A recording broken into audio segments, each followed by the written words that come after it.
Greetings, I'm Ed Baker and welcome to this leadership tutorial on the topic of asking better questions, a core leadership skill. So let's get started. What are some of those benefits of asking better questions?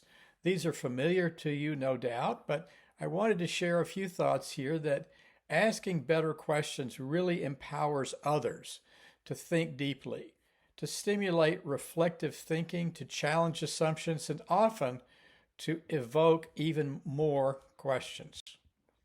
So, what are some guiding principles that you might want to consider? First, make your questions open ended. And I'll give you some specific examples here in a minute. Balance asking and telling, about which I'll say a little bit more in a moment, and follow the maxim of Stephen Covey in his book, Seven Habits of Highly Effective People, where he said, seek first to understand and then be understood.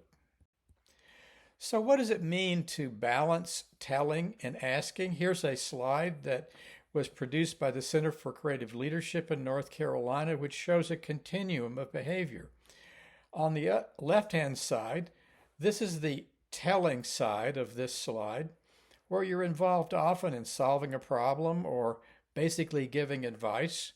And then on the right-hand side, that's the asking end of the continuum, where you're really trying to listen and pose questions that really deepen the level of the conversation.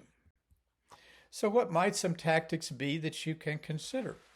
First of all, keep your questions short. 5 words or so is a pretty good length, and I'll give you some concrete examples here in a moment.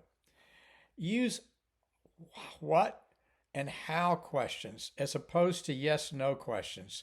These are likely to be open-ended and to stimulate thought on the part of the person that you're speaking with. Ask one simple question and wait.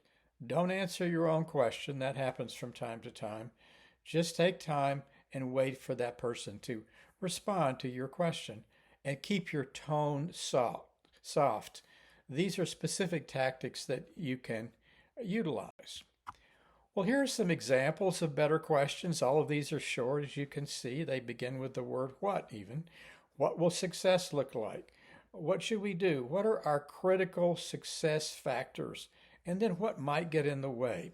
So here's some examples. You'll have your own examples of better questions that you should hold on to and then utilize when the time comes. Asking better questions is really related to the art of dialogue. And I'd like to share a few thoughts with you on the art of dialogue. There is a lot written about this, and a number of references appear in the column that I'll share with you at the end of today's session. Key dialogue skills include inquiring into the other person's point of view. Therefore, when you're asking a question, you're really trying to understand that person's point of view. You want to explore their assumptions and then sometimes advocate for your own position while you're holding on to other points of view from the other individual. Therefore, the general thrust of this is to balance inquiry and advocacy. That's a different way of saying balancing asking and telling, about which I'll say more here in just a moment. There's some guiding principles similar to those that I shared with you a moment ago. Make your thinking process visible. In other words, make the implicit explicit. Publicly test your assumptions. Let people know what your assumptions are. Ask others to do so as well, and then compare your assumptions and conclusions between each other and seek ways to get around an impasse.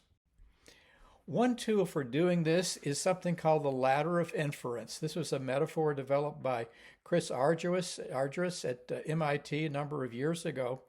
On the left-hand side, you'll see the advocacy side, and on the right, the inquiry side. And what we often do is we'll start with data, we'll add meaning, make conclusions, draw inferences, and rapidly move to the top of the ladder where we're defending our certainties.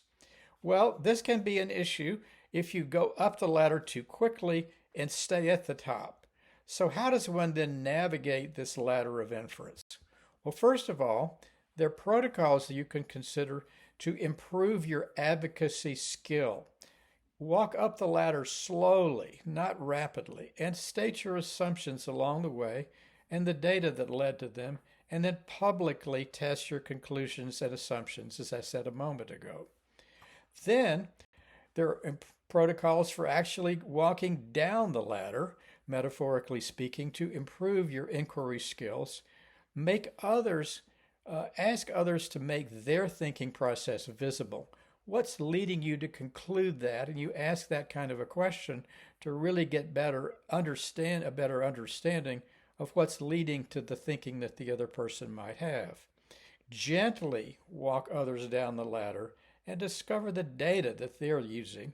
Draw out their reasoning, and then, as I said earlier, compare your assumptions to others. So this approach of dialogue is a way of improving your ability to ask better questions. So here's an exercise for you to consider. Again, offer a colleague a question, an open-ended question related to their work, such as, what are you passionate about? And then take some notes. How was your question received? How well did you actually offer your question? How well did you ask it? Then how well did you really, really listen to the response, and to what extent did the question promote dialogue, as I've mentioned a moment ago? And share your notes and insights with that person that you're interacting with. So in summary, asking better questions is a core leadership skill. It's important to balance asking those better questions with telling, or balancing inquiry and advocacy. Keep your questions short and wait for the response. Don't answer your own question. And foster dialogue as best you can by making your thinking process visible, sharing and testing your assumptions, comparing assumptions and conclusions between each other, and find ways in that process to get around an impasse. So I hope you find this useful. If you want to read more, I would encourage you to go to our online leadership library, where there's a column on asking better questions that covers much of the material that I've shared with you today. I hope you find that useful. So finally, thank you for being with me for this leadership tutorial on asking better questions. I wish you well as you develop this core leadership skill.